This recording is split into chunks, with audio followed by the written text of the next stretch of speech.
Peace emerges and rises with you and me, and then goes on and expands into fuller and deeper and richer world community. The agency's police and the community reduced violence in this borough for the last 2 years. The first time we've ever seen a reduction, month on month on month.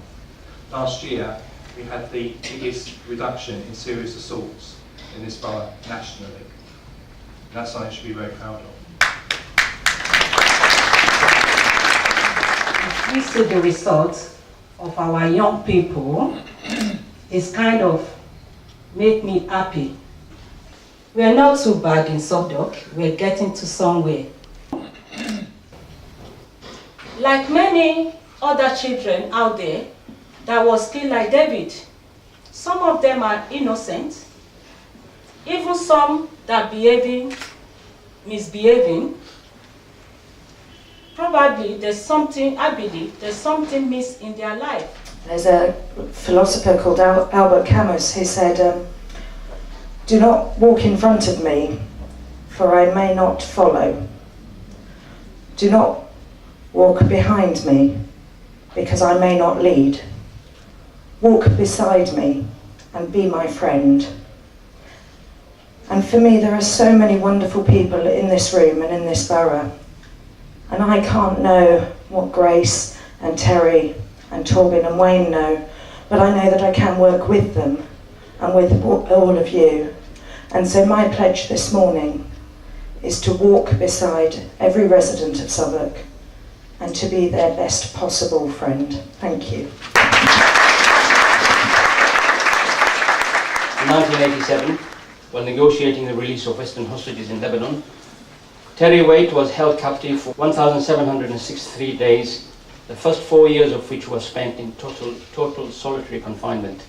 He has since continued to give selflessly, as evidenced by his active involvement in a wide range of humanitarian concerns. He has also been honoured with 13 doctorates, according to our count, as well as the Freedom of Canterbury and Lewisham. This morning he enjoys the freedom and peace of Southwark. Ladies and gentlemen, please welcome our keynote speaker, Terry Waite CBE.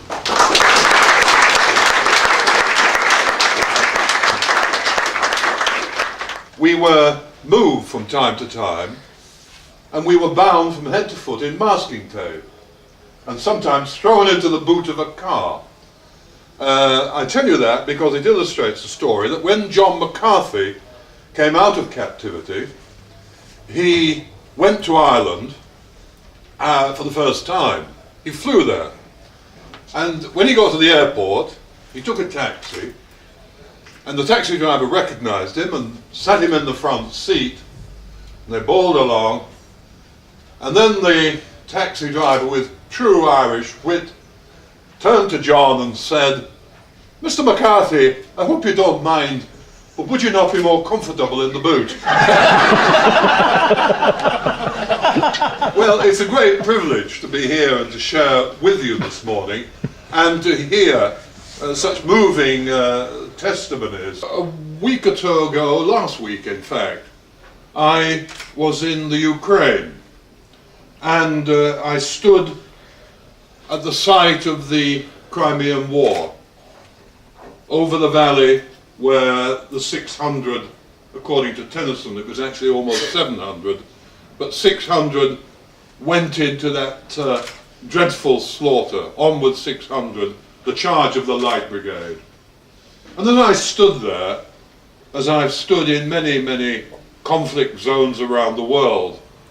I simply thought of the fact that we never seem to learn from history. We constantly get into warfare.